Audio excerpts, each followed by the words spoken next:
Oke, selamat pagi, siang, sore buat rekan-rekan semua yang sedang bergabung di channel Viskom Online Learning. Jangan beranjak dulu dari tempat kalian. Viskom Online Learning ini salah satu channel YouTube yang menyediakan beberapa materi terkait, terutama kalau teman-teman semua para YouTuber ini salah satu mahasiswa dari Fakultas Ilmu Sosial, Ilmu Politik, Fakultas Ilmu Sosial dan Ilmu Komunikasi yang sejenis, tetap follow akun kita. Jadi pada minggu ini akun kesayangan kami menyiarkan atau akan membawakan materi tentang globalisasi. Mungkin beberapa teman-teman semua yang dari Fakultas Ilmu Sosial dan Ilmu Komunikasi ini sudah banyak tahu tentang globalisasi. Cuma kali ini globalisasi yang kita bahas ini globalisasi sebagai sebuah pengantar. Tidak terlalu dalam, tapi setidaknya mengantarkan teman-teman semua untuk sedikit memahami tentang globalisasi. Nah, pada kesempatan kali ini saya perkenalkan diri dulu. Nama saya Romulo Simanjuntak, panggilannya Ulo. Biasa kalau di kampus dipanggil Kak Ulo, Bang Ulo, monggo. Nah, saya sebagai moderator di tema pada kalau ini lagi syutingnya siang hari nih. Kalau teman-teman lagi nonton malam atau pagi ya menyesuaikan. Nah, pada kesempatan kali ini saya ditemani dua narasumber keren.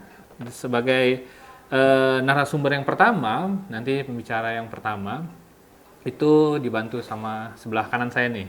Kalau teman-teman mungkin sebelah kiri nih ya. Kak Novrias Umbu. Atau di kampus sering disapa dengan namanya Kak Umbu. Halo Kak Umbu. Halo Kak. Ya, gimana kabar? Puji Tuhan, sehat. Sehat ya. Ya, Kak Umbu ini salah satu dosen di Viskom juga. Lalu di sebelah kiri saya ada Mas Indra Wisnu Wibisono, dosen juga di Viskom, program studi hubungan internasional juga. Halo Mas Indra, apa kabar? Halo Kak Ulu.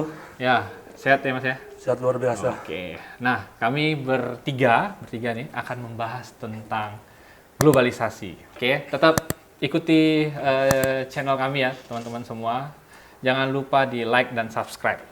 Oke, kita mulai tentang globalisasi.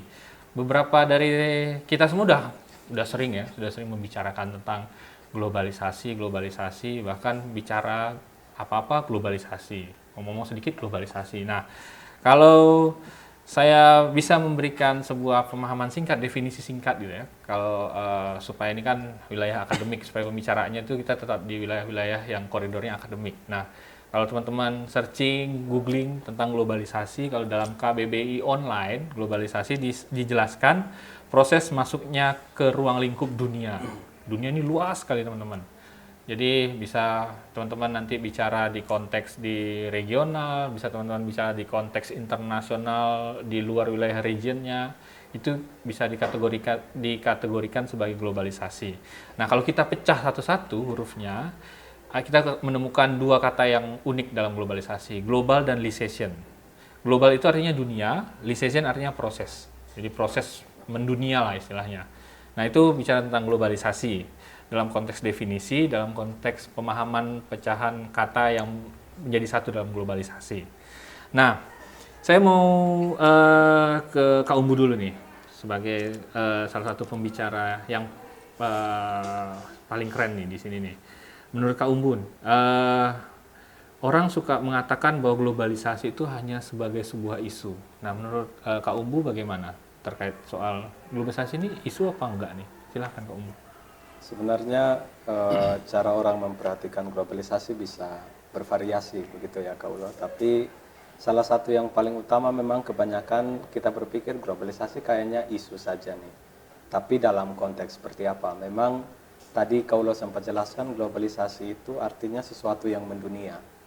Nah, artinya adalah bahwa khususnya kita yang belajar hubungan internasional pasti paham bahwa satu urusan dalam negeri tidak lagi bisa sebatas hanya urusan domestik negara itu saja. Pasti ada pandangan, ada juga komentar dari berbagai kalangan di penjuru dunia yang lain. Nah, sehingga hal itu terasa mengglobal. Sehingga kita ketika bicara globalisasi, ada isu-isu yang mengglobal. Lalu pertanyaannya, contohnya apa ya? Nah, contoh yang paling dekat saya kira kita bisa bicara tentang isu lingkungan. Tidak masalah itu ada di Afrika, itu ada di Pasifik atau di belahan dunia yang mana. Saat bicara tentang lingkungan, sekarang semua orang sadar bahwa itu adalah isu bersama. Tapi kenapa itu jadi isu bersama? Salah satunya adalah karena ada yang namanya globalisasi. Kira-kira begitu dulu. Oke. Nah, itu satu perspektif globalisasi dari sudut pandang isu. Nah, kita coba ulik lagi teman-teman. Bagaimana misalnya kalau globalisasi itu sudah menjadi sebuah ideologi? Coba kita gali ke pembicara yang tidak kalah keren nih. Ke Mas Indra. Menurut Mas Indra gimana kalau bicara tentang globalisasi itu sudah jadi ideologi atau belum tuh? Terima kasih atas waktunya. Yang pertama, kalau kita berbicara tentang globalisasi dan ideologi, kita harus memahami secara spesifik dulu apa pengertian dari ideologi tersebut. Jadi memang ideologi ini banyak dipahami berdasarkan berbagai perspektif ilmuwan oleh berbagai ahli-ahli di bidangnya masing-masing. Tapi secara umum ideologi adalah sekumpulan gagasan, konsep, atau keyakinan dan kepercayaan yang diyakini oleh segelintir orang, sekelompok orang untuk mencapai tujuan. Nah, kemudian pertanyaan besarnya, apakah kemudian globalisasi itu adalah sebuah ideologi? Jadi berdasarkan pengertian sebelumnya, globalisasi yang sudah disinggung tadi, globalisasi ditandai oleh pola hubungan yang saling terkait dengan dunia lain, dengan masyarakat lain tanpa dibatasi oleh batas-batas kewilayahan. Kemudian globalisasi menawarkan kemudahan. Namun di samping menawarkan kemudahan, globalisasi itu juga bisa menjadi sarana dalam penyebarluasan ideologi. Bisa juga globalisasi sebagai disusupi oleh ideologi-ideologi tertentu untuk kemudian mempengaruhi suatu entitas masyarakat, suatu kelompok masyarakat di berbagai belahan dunia lain. Kita ambil contohnya saja seperti peristiwa terjadinya Arab Spring di Timur Tengah. Bagaimana peran globalisasi sangat besar di sana. Kita lihat bahwa di peristiwa Arab Spring terkenal dengan istilah atau sebutan Internet Revolution. Bagaimana produk dari globalisasi yang dengan globalisasi itu kemudian perkembangan teknologi dan informasi menjadi tidak terbendung. Ada seorang masyarakat pedagang buah di Tunisia bernama Mohamed Bouazizi kalau tidak salah. Dia adalah seorang pedagang buah yang kemudian melakukan aksi protes kepada rezim pemerintahan Tunisia. Tapi bagaimana dia menyampaikan aksi protesnya itu menggunakan cara yang ekstrim. Dia melakukan aksi bakar diri. Kemudian dari situ globalisasi berperan sangat penting. Internet, media massa. Jadi kemudian aksi tersebut terekspos dan sebarluaskan melalui berbagai macam media massa, media sosial, yang kemudian diketahui oleh seluruh publik di wilayah negara tersebut. Kemudian rezim di Tunisia jatuh. Setelah itu kemudian peristiwa tersebut juga menyebar ke berbagai wilayah negara Arab lainnya. Bahkan pemerintahan di Mesir jatuh, Libya jatuh, Bahrain, Yaman, Suriah sekarang bahkan masih bergolak akibat peristiwa tersebut. Oke, kalau teman-teman lihat tadi, kalau Mas Indra menjelaskan bahwa globalisasi itu erat kaitannya dengan bagaimana teknologi dan juga teknologi membantu informasi menyebar luas, itu adalah bagian yang tidak bisa kita pisahkan dalam perspektif globalisasi, teman-teman. Jadi ketika kita bicara globalisasi, kita nggak boleh lupakan tuh soal arus informasi dan juga kecanggihan teknologi saat ini. Ini yang terjadi di wilayah Jazirah Arab. Nanti silahkan teman-teman searching tuh, Arab Spring. Bukan musim semi ada bunga sakura jatuh di Arab, enggak. Itu hal yang berbeda. Ini Arab Spring ini bahasanya unik, tapi kalau teman-teman bisa searching Arab Spring yang kalau springnya di Jepang itu akan berbeda dengan springnya di Arab, teman-teman akan melihat sebuah pemandangan yang sangat unik sekali di Jazirah Arab. Nah, saya mau ke berikutnya nih, kembali ke Kak Umbu nih. Nah, kalau gitu Kak Umbu lihat tadi bahwa globalisasi itu kan isu lingkungan. Tapi kalau gitu, apakah kita bisa menganggap bahwa globalisasi ketika menjadi sebuah isu berarti orang cuma bicarain. Tapi lama-kelamaan bisa jadi sebuah fenomena nggak globalisasi itu? Gimana Kak Umbu? Itu pertanyaan saya kira yang paling relevan kalau kita mengingat keadaan sekarang seperti apa ya.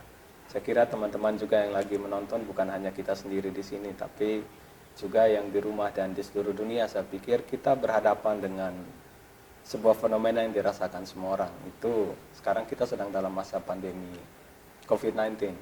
Saya kira itu bukan satu contoh saja, tapi juga Ebola dan SARS adalah satu dari sekian banyak contoh yang lain yang menjelaskan bahwa fenomena ini karena adanya keterikatan yang begitu terasa, lalu juga konektivitas yang begitu kuat di antara semua orang sebagai masyarakat internasional, persoalan ini menyebar dengan begitu cepat. Semua merasakan hal ini. Nah, saya pikir fenomena globalisasi ini menandai juga bahwa pilihannya kita sehari-hari sebenarnya ditentukan oleh proses ini juga, proses globalisasi. Kita ambil contoh, banyak anak muda, saya masih muda ya, mungkin termasuk saya juga, semoga masih dianggap muda. Jadi Saya juga. ya, Kak Ulo juga, Apalagi ini mengaku muda semua. Jadi saya kira pilihan teman-teman untuk pergi ke restoran tertentu, makanan tertentu yang didefinisikan sebagai ini karakternya saya, itu adalah bagian dari fenomena globalisasi juga. Dan hal yang terakhir untuk kasih contoh yang lain adalah keterbukaan informasi juga membuat kita sadar bahwa fenomena di seluruh dunia sangat dekat dengan apa yang kita lihat. Mungkin banyak teman-teman lebih tahu Hamas lagi ngapain di Palestina, Hezbollah lagi ngapain di Lebanon, atau bahkan kira-kira di Yaman sana Houthi sudah sampai mana. Nah, saya kira itu bahkan mungkin beberapa orang yang sangat terbuka terhadap informasi merasa lebih tahu hal itu daripada hal-hal yang ada di sekitarnya kita. Artinya apa? Fenomena ini dengan adanya globalisasi buat semuanya terasa tidak ada batasan untuk kita bisa mengakses semua itu. Oke. Tonton berarti kemudian apa yang terjadi di lingkungan wilayah politik negara yang bukan wilayah tempat tinggal orang tersebut justru membawa sebuah fenomena politik, membawa sebuah informasi baru bagi orang-orang yang kemudian mencari sebuah perubahan politik dan lain sebagainya. Itu bagian terpenting bagaimana kita melihat tentang fenomena globalisasi ini sendiri. Oke, silakan diminum Pak Umbu. Silakan kalau Mas Indra mau minum, kita santai-santai aja dalam diskusi ini. Oke, kalau begitu kita boleh tarik jauh sedikit gitu ya. Kita tadi sudah membicarakan sedikit banyak tentang isu-isu kontemporer yang kemudian terjadi yang mengikat kita dalam pemahaman bagaimana itu globalisasi. Sekarang kita tarik lebih jauh. Apakah kemudian faktor sejarah ini juga mendukung adanya globalisasi? Kak Umbu sudah beri kode ke saya, dia minum, berarti Kak Umbu akan istirahat dulu nih. Nah, bagi Mas Indra nih, ketika kita memahami globalisasi dalam konteks sejarah, ada nggak sebuah kejadian atau sebuah keadaan yang kemudian membuat tadi kalau secara definisi itu kita menjadi satu, terikat dalam satu ruang lingkup konteks mendunia satu sama lain bagian wilayah? Silakan Mas Indra. Kalau kita berbicara tentang globalisasi dan sejarahnya, kita harus menarik mundur ke belakang mungkin sekitar tahun 1700-an, dari mulai zaman awal eksplorasi bangsa-bangsa Eropa ke dunia baru. Jadi di sini saya baca buku yang bagus karya dari Friedman tahun 2016. Bukunya berjudul Sejarah Ringkas Rakyat Abad 21. Jadi Friedman ini dia membagi periode globalisasi menjadi 3 periode.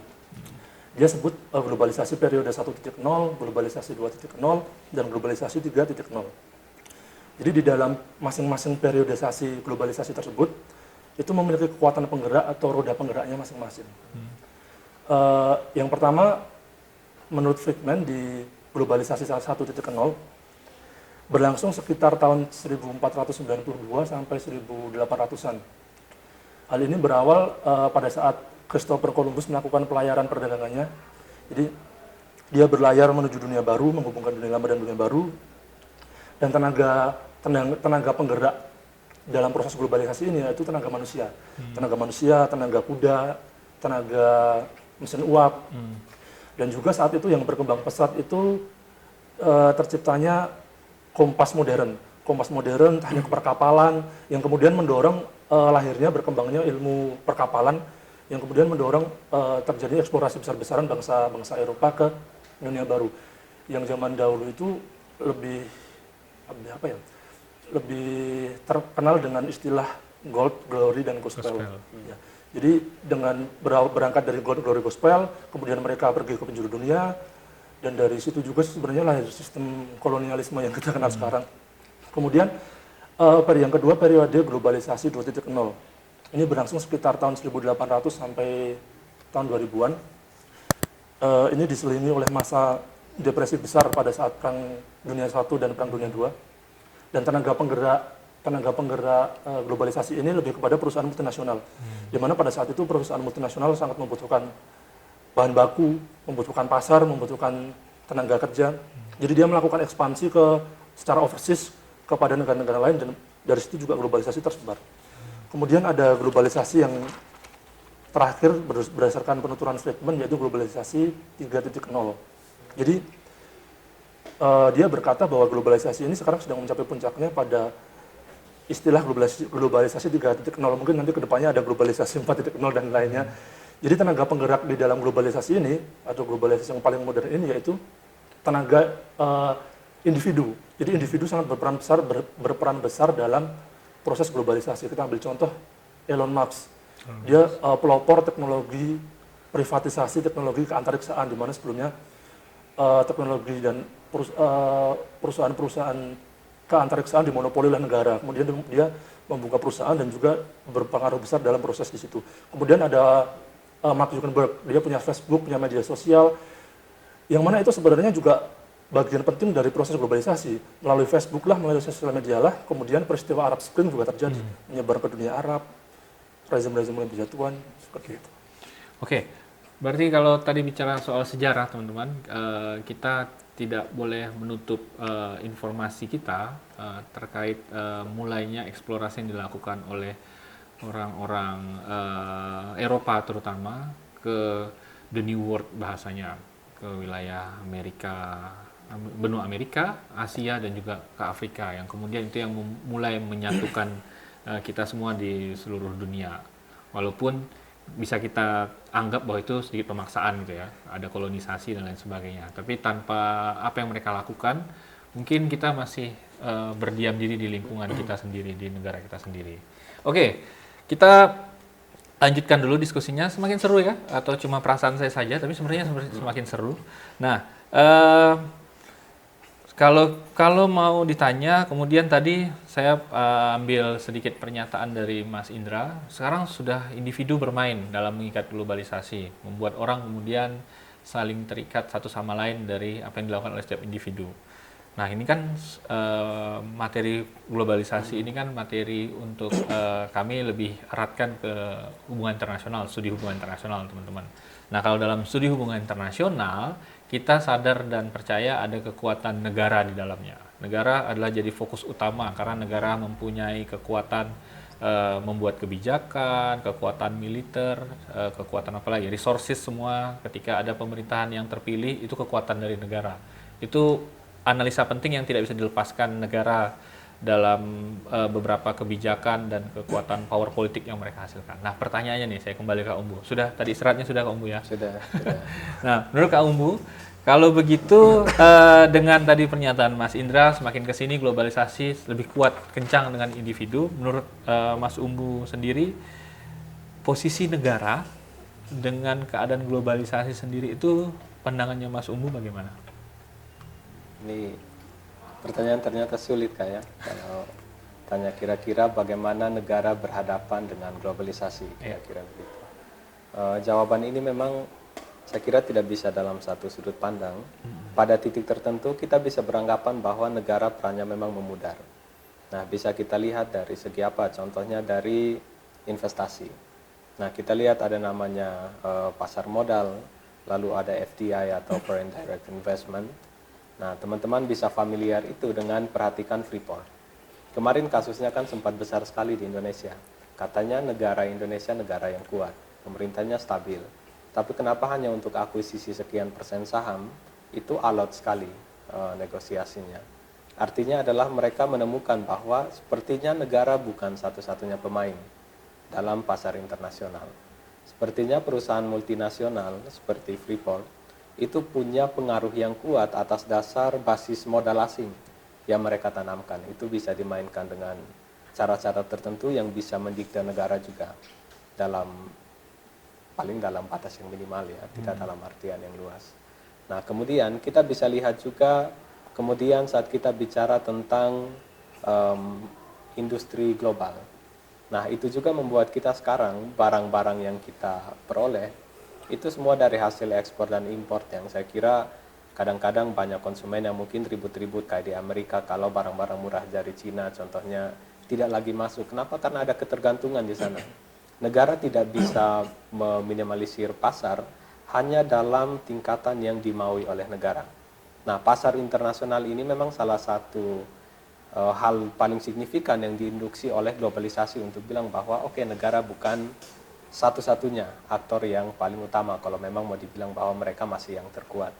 Nah, kemudian tentang informasi, kita bisa temukan dalam hal saluran informasi yang begitu besar ya.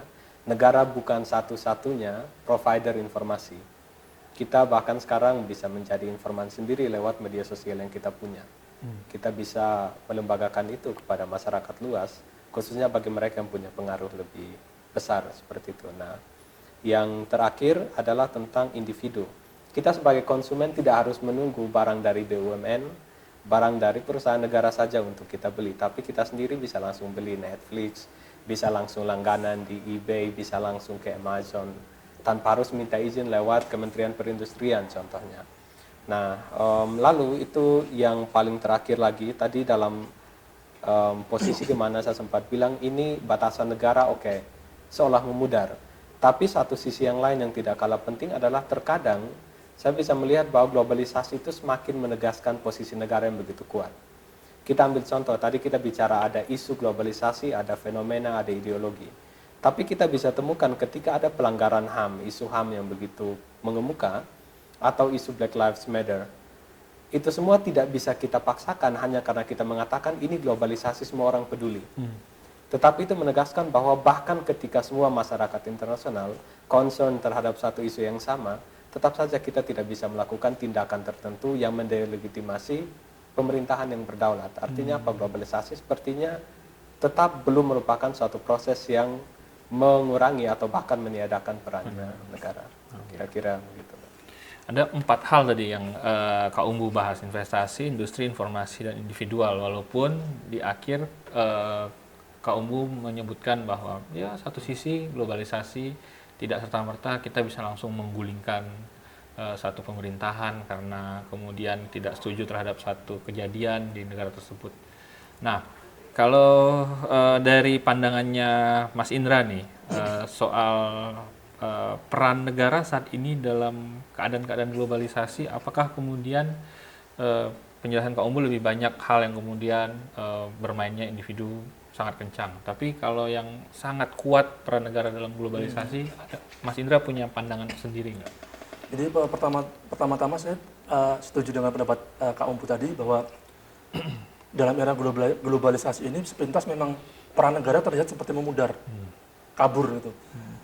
Tapi memang nyatanya melalui globalisasi ini terjadi perubahan peran negara. Peran negara mengalami perubahan, kemudian muncul peran-peran baru. Salah satunya yaitu berperan dalam menciptakan integrasi regional. Jadi berbicara tentang integrasi regional atau regionalisme atau studi kawasan, itu tidak bisa dilepaskan dari awal mula berkembangnya. Jadi studi kawasan ini berkembang pesat pada saat pasca Perang Dunia II atau pada saat Perang Dingin. Jadi concern negara-negara saat itu, mereka tidak ingin hanyut dalam politik antara blok barat dan blok timur. Kemudian mereka mulai memandang penting bahwa kerjasama berbasis regional dalam mewujudkan stabilitas kawasan itu sangat penting. Jadi memang tujuan awal dari dilakukannya suatu integrasi regional yaitu untuk menjamin pertumbuhan ekonomi, menjamin keamanan nasional masing-masing negara. Jadi negara berperan di situ, kemudian negara menggerakkan entitas negara lainnya untuk kemudian bergabung bersatu bersama, menciptakan integrasi regional. Dan di wilayah kita sendiri di Asia Tenggara, kita kenal juga ada suatu organisasi regional bernama ASEAN. Mungkin semua anak-anak IPA sudah pada tahu ya ASEAN.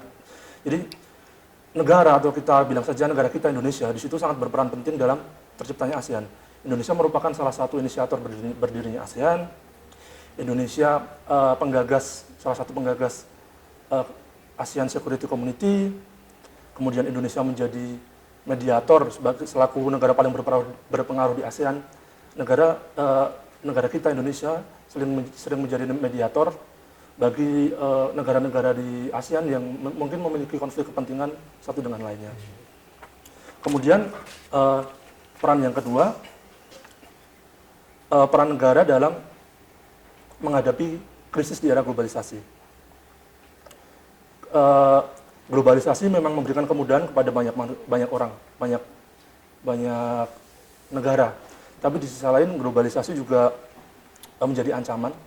Globalisasi menciptakan ketergantungan, dan di saat tingkat ketergantungan itu menjadi semakin tinggi, negara-negara bisa mengalami krisis karena hidupnya terlalu tergantung dari negara lain. Oke. Tadi ada dua hal penting bagaimana kita bisa melihat peran negara, teman-teman, dalam globalisasi, dalam fenomena terjadinya integrasi regional. Peran negara sangat kuat, walaupun semakin ke sini kita lihat gerakan-gerakan regionalisme mendorong setiap individu di setiap region itu saling terhubung satu sama lain. Kalau di Eropa ada namanya visa Schengen, ada nama itu yang membuat kemudian para pekerja Eropa bisa mencari keuntungan di wilayah negara-negara yang setuju terhadap adanya visa Schengen. Di tadi penjelasan Mas Indra juga ada MEA kalau kita bisa berbicara. Tapi satu sisi ketika kegiatan individu cukup tinggi, lalu kemudian krisis terjadi, negara juga hadir di situ, teman-teman. Masih banyak yang mau kita bahas.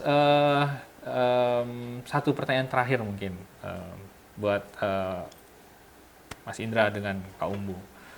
Mungkin ada nggak teori-teori tertentu yang kemudian Kak Umbu dengan Mas Indra kan tadi bicara fenomena kejadian-kejadian politik kontemporer yang kemudian mengkategorisasikan ini fenomena penting atau isu penting menjadi globalisasi.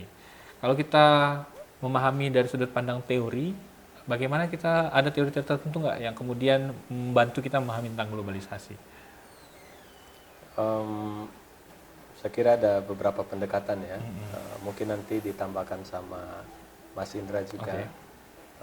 Saya pengen singgung yang pertama itu tentang budaya global. Nah, saya tertarik untuk sebutkan itu lebih dulu karena kira-kira itu mereka mungkin teman-teman banyak yang bertanya.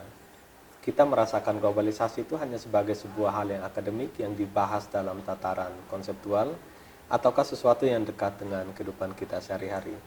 Saya kira banyak teman-teman yang kemudian beranggapan bahwa wah kayaknya pakaian yang keren itu kalau pakainya bomber, atau pakaian yang keren itu dengan style yang ala-ala Korea contohnya. Mungkin banyak yang menyebutkan itu ataupun yang merasa superior karena pendekatan kebudayaan dari satu perspektif tertentu. Nah, itu kemudian kira-kira budaya global menjelaskan bahwa globalisasi bisa menghadirkan yang namanya hegemonisasi budaya. Artinya adalah bahwa seseorang atau aktor dengan kebudayaan diinduksi juga dengan powernya yang besar, kemudian bisa membuat kita, orang-orang di berbagai penjuru dunia yang lain, contohnya kita di Indonesia, merasa bahwa kayaknya budaya yang maju itu budaya barat. Nah, itu kira-kira dari perspektif budaya global. Oke, saya potong dulu kita ke Mas Indra, bagaimana singkatnya Mas Indra? Teori. Selain apa yang diungkapkan oleh Mas Umbu tadi tentang pendekatan studi globalisasi berdasarkan budaya global, ada juga berdasarkan masyarakat global. Jadi masyarakat global ini berbicara tentang bagaimana terjadinya penurunan kekuasaan negara. Jadi peran-peran negara seperti yang diungkapkan tadi di pembicaraan sebelumnya, peran-peran negara mulai memudar, mulai berganti, kemudian lebih kepada meningkatnya institusi supranasional seperti multinational company, kemudian individu-individu juga berpengaruh, individu yang memiliki multinational company tersebut, kemudian mungkin lebih seperti itu. Oke, teman-teman semua, itu tadi pandangan singkat kita tentang globalisasi. Kiranya dapat membantu kita semua dalam pembelajaran jarak jauh ini, dimanapun kalian berada, di rumah, mungkin sedang di halte bis, sedang ada di halte trans dan lain sebagainya. Terima kasih sudah menyimak diskusi singkat kami. Terima kasih Kak Umbu. Terima kasih Mas Indra. Sehat selalu kita semua. Tetap jaga kesehatan teman-teman. Like dan subscribe Fiskom Online Learning. Selamat pagi, siang, sore semua. Dah.